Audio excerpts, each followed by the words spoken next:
Welcome to module 7, which is exception handling of intuitive Python course for you.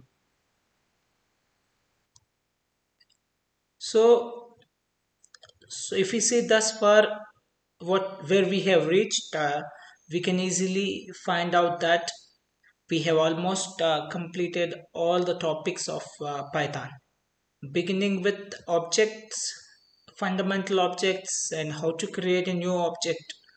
So an expression which generates a new object, and a statement, a keyword combined with an expression which makes a larger work, and statements combined together. You write a file which is a module, and then putting all modules together, and uh, inbuilt modules and everything together, what we get is a program, which is the higher level. So that's what we want, which can actually do a lot of work for you. So though we have done with almost all the topics of the Python, there is one topic which is yet to be explored. So what is that topic, and why it is so important? So you just think, what is that and why it is important, and write down in comment sections below, and then I'll see it. So so the important topic is nothing but exceptions, which are exceptions or events that can modify the flow of control through a program. Now we will move on to the topic which actually controls the flow of your program. So thus far we have seen how to write a program, but we do not know how to control the flow of a program.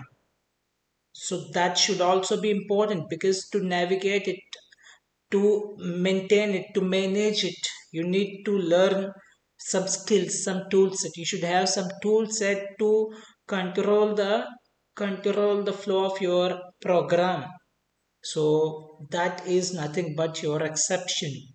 So in Python, exceptions are triggered automatically on errors, and they can be triggered and intercepted by your code. They are exposed by four statements.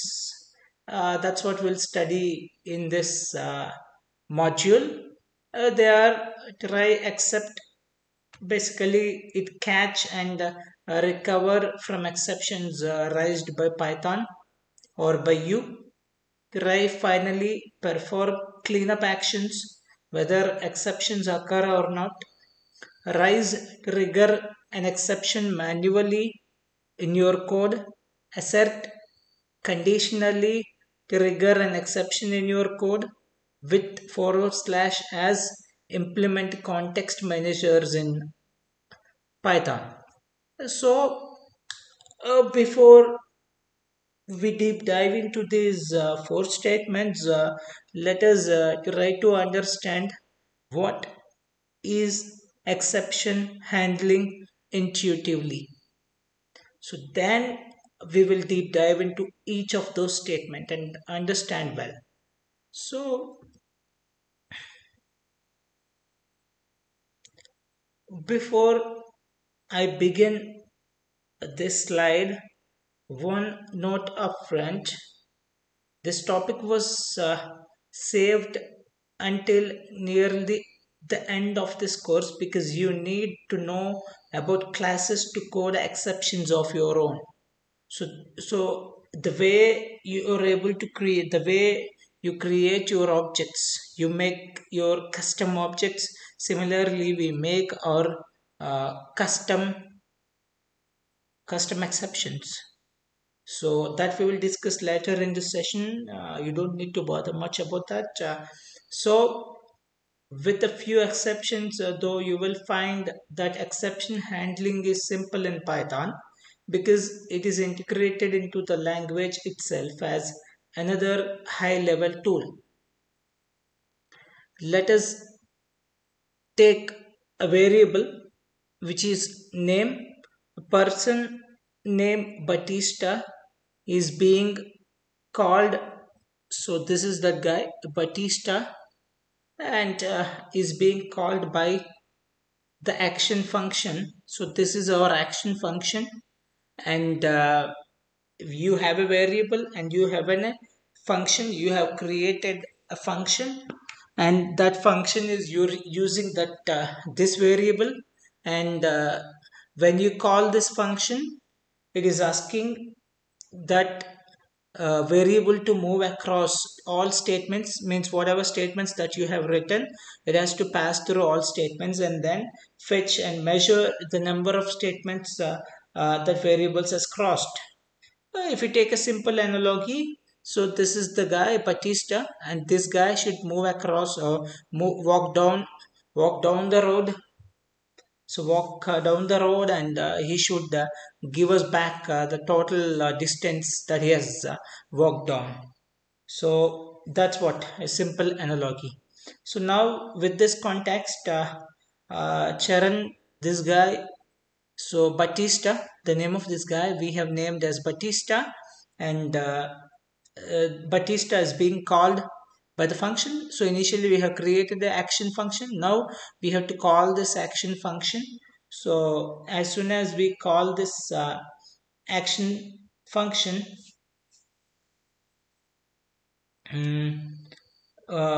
so this guy started walking down. So let's see. Yes, fantastic. But what happened? All of a sudden, he found there is a breakdown in the road, and he fell down. So that's what happened. He fell down and he dead, and he is dead. So and he is unable to finish his task, and he is completely dead. So if you take it in Python's language, because of unintended error, Python has thrown an error and program got terminated. So what does this mean? And program is unable to complete the task that is supposed to do. So the program has been completely terminated. So here, so statement 1, statement 2, statement 3, statement 4, there is some issue with the statement 5, and because of this breakdown, because of some issue with the statement 5, your program has been completely terminated. Your Python has thrown a default error which is handled by default exception handler, and it has thrown a default error, and the program has been terminated completely. So it's over. Now in this case, what's the solution? So still I want to measure the distance. How can we do that? What can we do that? So then this time Krishna took the responsibility to finish the task. He is smart, so along along with him a road worker who repairs the roads, and the road worker carried his tools with him. So now Krishna started his journey with a road worker. You can see this guy is Krishna, and is he carried that road worker along with him, and this road worker has carried a tool set. Basically the name of the tool set is accept accept. So now as they're traveling across the road, they crossed something, and then they have read all the statements, and then they crossed. As they're traveling across the road, as soon as they find the road breakage, so this is where they have found the road breakage. Road worker Obviously, a road worker, what's the work of him? He was he was dedicated to do that work. So he caught the road breakage, and he has a tool in it. So he brought a tool with him. So he took out the tool, and then the tool created a bridge, and it has connected the both the roads, and it successfully, the accept successfully handled the whatever breakage is there. Now Krishna can move with his colleague or road worker along with him to the next stage. So that's how they have cleared this. So if you take the proper Python's way, if you put it in proper Python's way, so this you have Python try statement, and then you have a accept statement.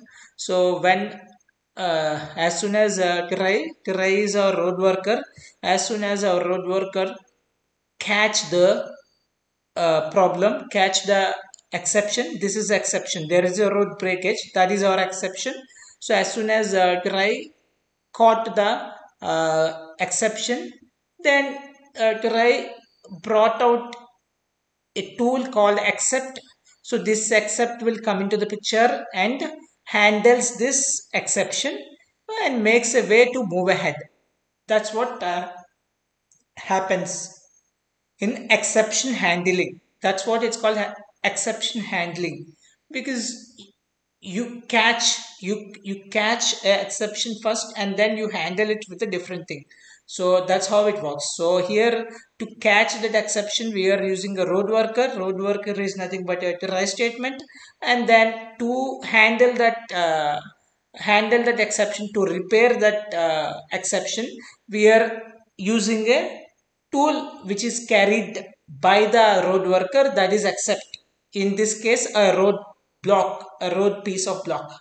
So similarly, they they will walk they'll walk down the road, and they have faced one more exception in the road ahead. So now same thing happened. The try caught the second exception also. Now it took out the tool outside, that is accept tool, and then accept tool came to the picture, and it has handled that exception also well by making a another piece of roadblock and attaching to the both the roads. So like this, it has handled the second exception also. Now, and that guy finally walked down the road completely, and he has completed the task by measuring the distance that he walked down the road. So that's how, using exception handling techniques, using these techniques, you are able to finish your complete, or you're able to continue your program till end in spite of terminating it completely. So that's why this is also called super go to statement, because it is giving that super go to privilege. So I hope you got the clear understanding of what is exception handling. So because I put very simple example, so that it will be much clearer to you. So it's not that difficult, it is very easy. So if so you will use a try statement to catch an exception. Once you catch it, to handle that we use accept. So that's why this we call it as a exception handling. Let's move on to explore exception basics. As we have discussed in our previous video with a nice intuitive example. So basically, that's the gist of it. That's exactly what exceptions let you do. Why use exceptions? what exceptions let you do is you can jump to an exception handler in a single step, abandoning all function calls begin since the exception handler was entered. Code in the exception handler can then respond to the raised exception as an appropriate. One way to think of an exception is as a sort of structured super go-to or quality go-to statement. Uh, an exception handler is a try statement leaves a marker and executes some code. When the interpreter encounters an error, it lets the execution go to the exception part to solve and continue the execution instead of stopping it. So now let's have a brief discussion about exception rules. In Python programs, exceptions are typically used for variety of purposes. Here are some of their most common uses or roles or responsibilities. The first one is error handling. Here, Python raises exceptions whenever it detects errors in a programs at a runtime. You can catch and respond to the errors in your code or just ignore the exceptions that are raised. If an error is ignored, Python's default exception handling behavior kicks in. It stops the program and prints an error message. If you don't want this default behavior, code a try statement to catch and recover from the exception. So Python will jump to your try handler when the error is detected and your program will resume execution after the try. And the second one is event notification. So exceptions can also be used to signal valid conditions without you having to pass result flags around a program or test them explicitly. For instance, a search routine might raise an exception on failure rather than returning an integer result code. And then the third one is special handling. Sometimes a condition may occur so rarely that it's hard to justify convoluting your code to handle it. You can often eliminate special code by handling unusual cases in exception handlers in high levels of your program. The fourth role of an exception could be termination actions. As you will see, the try or finally statement allows you to guarantee that a required closing time operations will be performed, regardless of the presence or absence of exceptions in your programs. And the fourth role is unusual control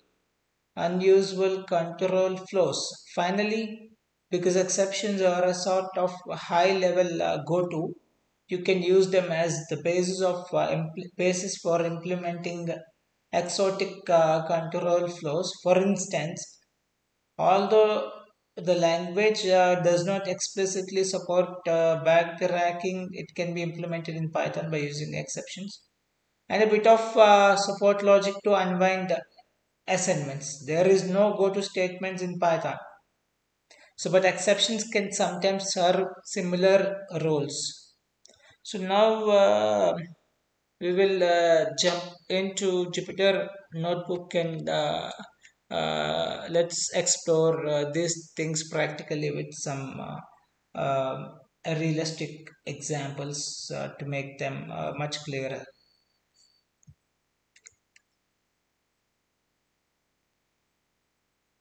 So exceptions, the short story. So I will begin with default default exception handler. So suppose we write the following function.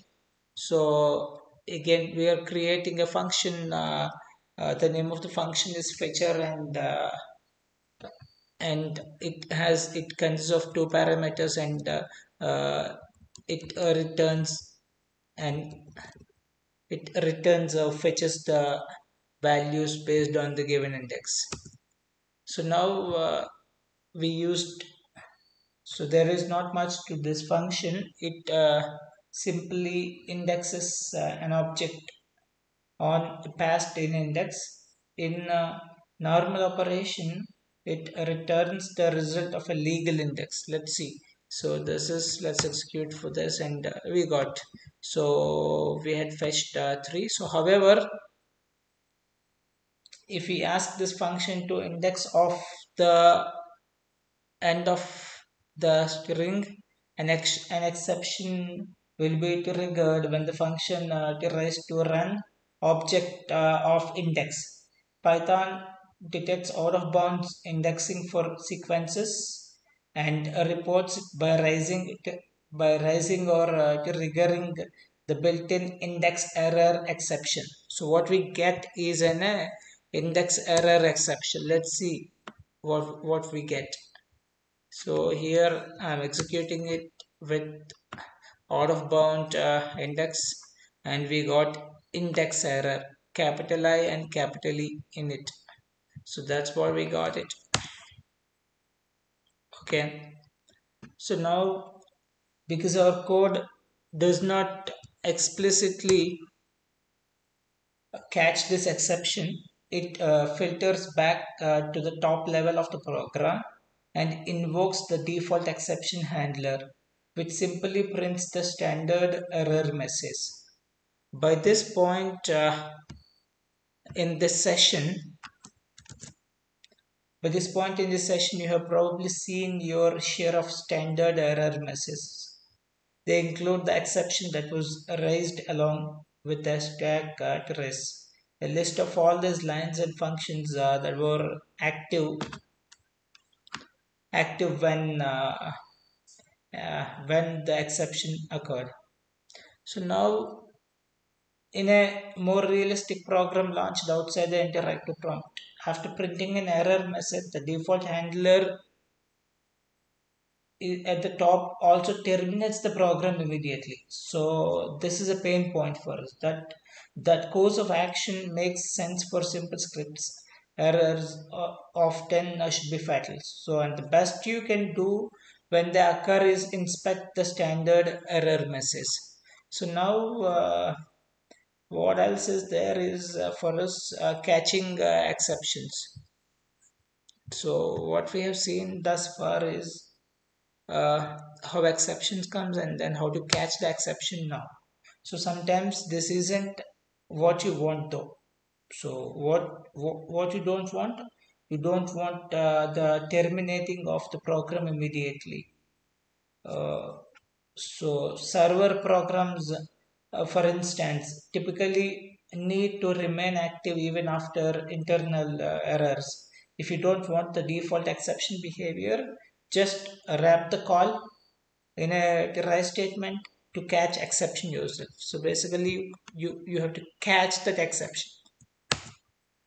So I'm doing the same. So this is my exception.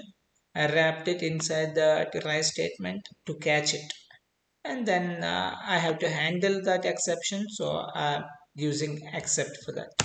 So that's how no termination of a program. So now Python jumps to your handler automatically when an exception is triggered while the try block is running. When when working interactively like this, after the accept clause runs, we wind up back at the Python prompt. In a more realistic program, try statement not only catch exceptions but also recover from them. Let's see. So if you see this example, catcher and then try statement. So fetcher is put it inside, and then we have included one more, the continuing print statement, to check whether it will be continued after the try except statement. Let's call it and we'll see. So just a minute. Okay, what we got is this time after the execution after the execution of this piece of code, the exception is caught and handled. The program resumes execution after the entire try statement that caught it, which is why we get the continuing message. If you see here, so we don't see the standard error message, and the program continues on its own normally. So that's what we have discussed in our previous example. That's the intuitively the using road and then Batista and Krishna example. Just if you haven't watched that, just watch it back and then come back here. So now we will move on to the rising exceptions uh, role here. So far we have been letting Python rise exceptions for us by making mistakes. Basically on purpose, we are making mistakes on purpose. So, but our scripts can rise exceptions too. That is, exceptions can be raised in Python or by your program and can be caught or not. To trigger an exception manually, simply run a raise statement. User triggered exceptions are caught the same way as those Python raises. The following may not be the most useful Python code ever penned, but it makes the point so that we can understand what is a rise. So here we use a rise and then index error. So let's see and let's execute and let's see what we get it. So basically we got an exception. So that's how we raise an exception. So as usual, if they are not caught, user triggered exceptions are propagated up to the top level default exception handler and terminate the program with a standard error message. But here, what happened? The exception was caught by the try, and then that exception, whatever exception was caught by the try, was handled by the except, so that we are able to move ahead. Now,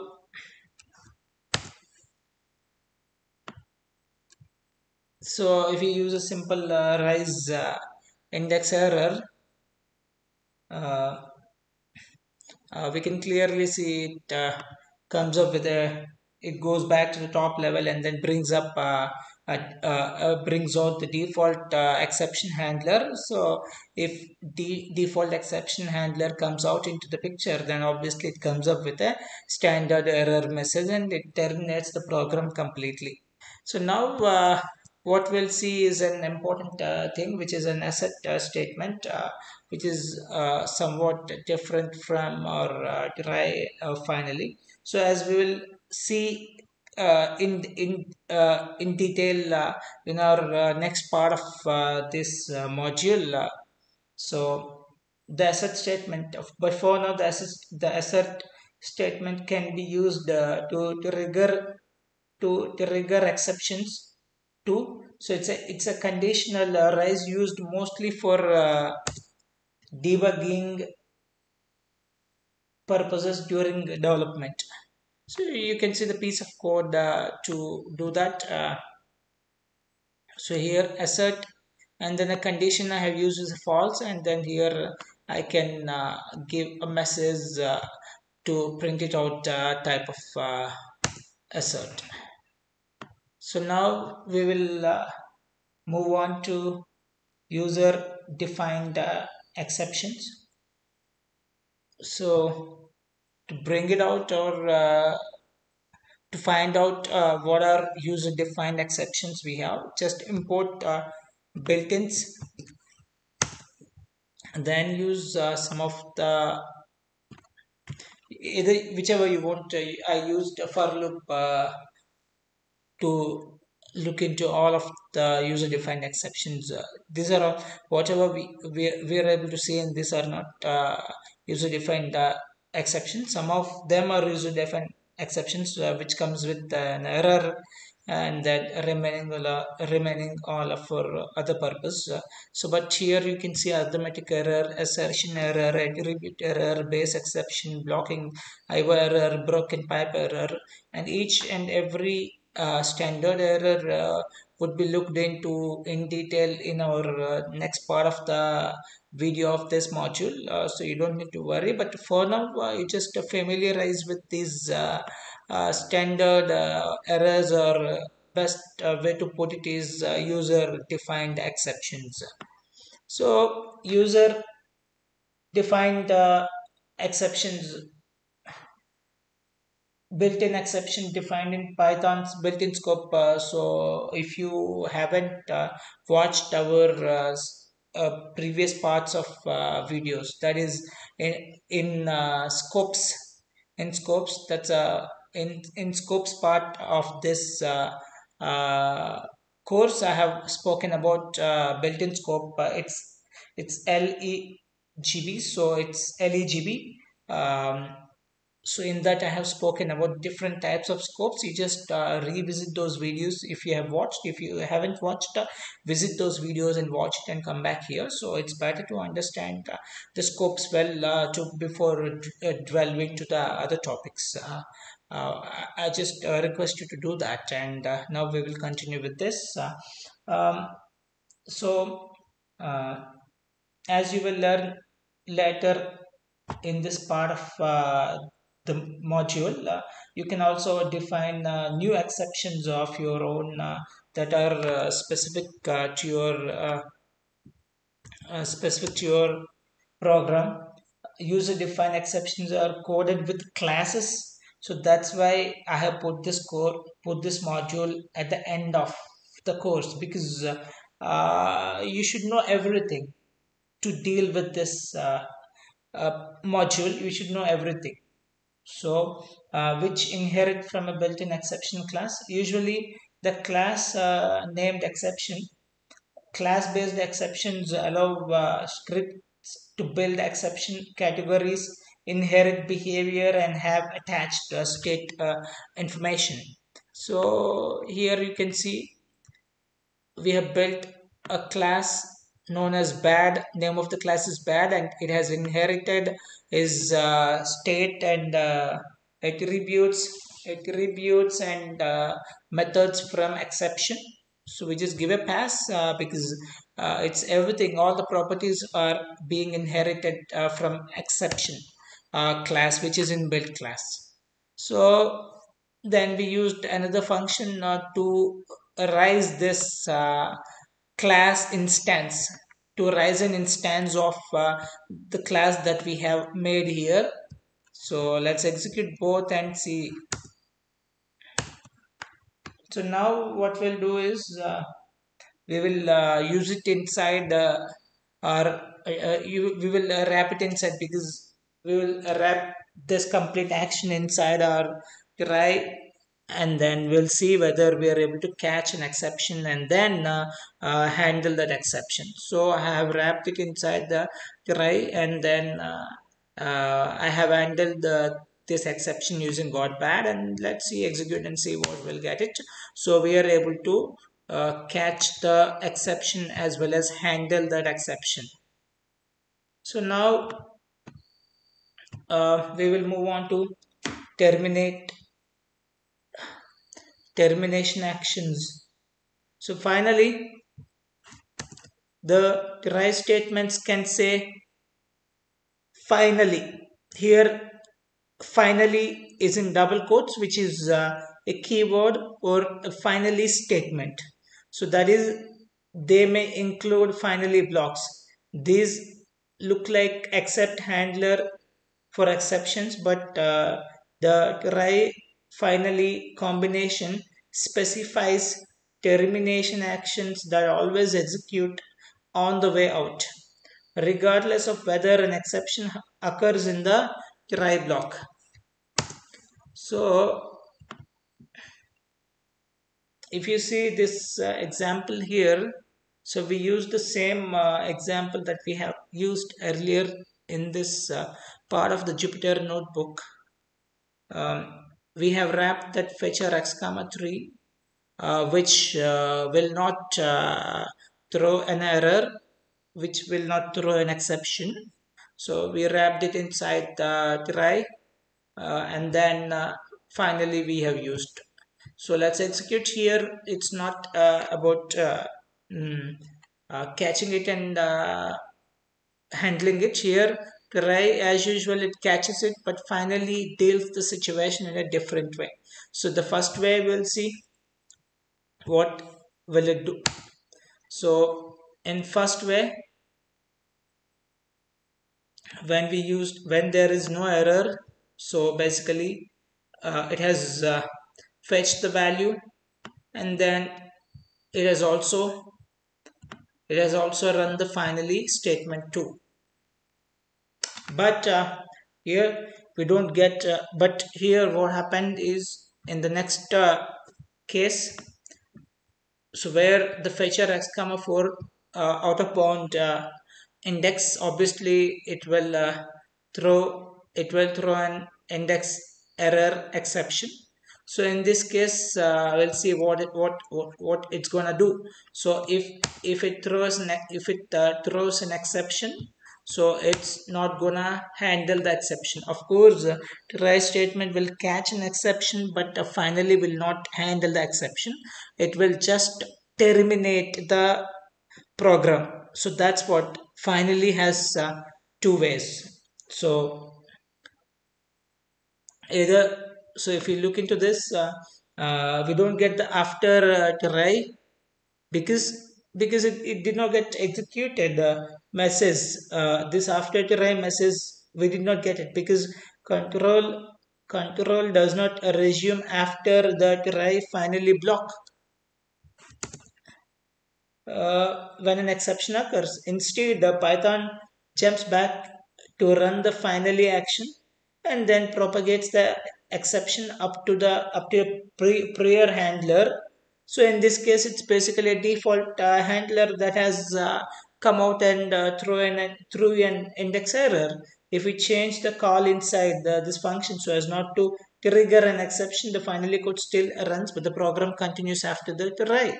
So that's what we have done it here. So if we change it back to the normal thing which doesn't throw an error, it runs back. So in practice,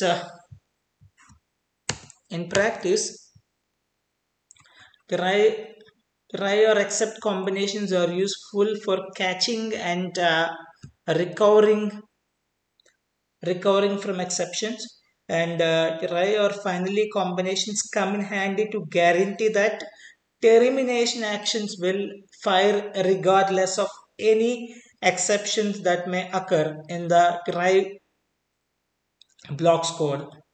For instance, you may you might use try or except to catch errors raised by code that you import from a third-party library, and try finally to ensure that calls to close files or terminate server connections are always run.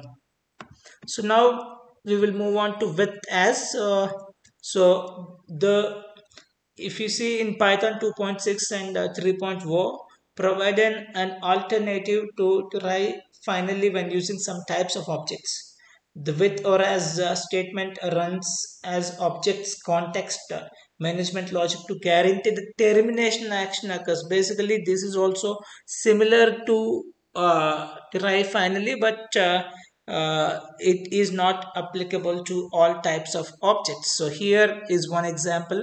So I have named it, I have opened the file with file name closure file closure1.txt in write processing mode, and the file handle is I named it as a file handle itself, and then I have written something inside that, and automatically it should be closed. So that's what, once this task is done, it should be closed automatically. So I did not give any uh, method dot close to the file handle, because when I use with as, always close file on exit. Let me execute and we'll see whether we are able to find any file in it. So file closure one, I'll open it and see this is what I have written inside that, and the file got closed at that initial moment. So with this, I'm closing this session, and thanks for watching me. Keep spreading a word to everybody so that everybody can get benefit out of it. I hope you enjoyed all the videos. If you have reached if you have reached to this level, that means you have been successfully completed my course, and whoever has done that till now. So I would like to congratulate everybody. So thank you, and see you again on another session.